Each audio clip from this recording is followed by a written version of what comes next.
века здесь возникает крупное поселение, ордынская ставка Эски-Орда.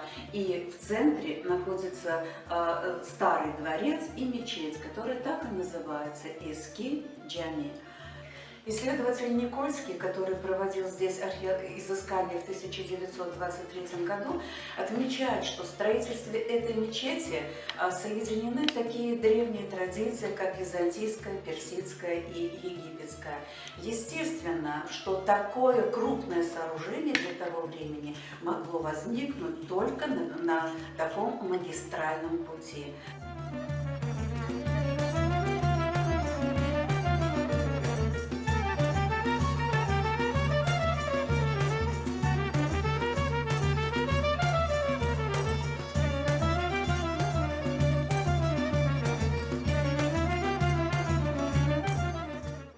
По описаниям турецкого путешественника Евлия Чelebi, их было около 2000 двух- и даже трехэтажных каменных домов.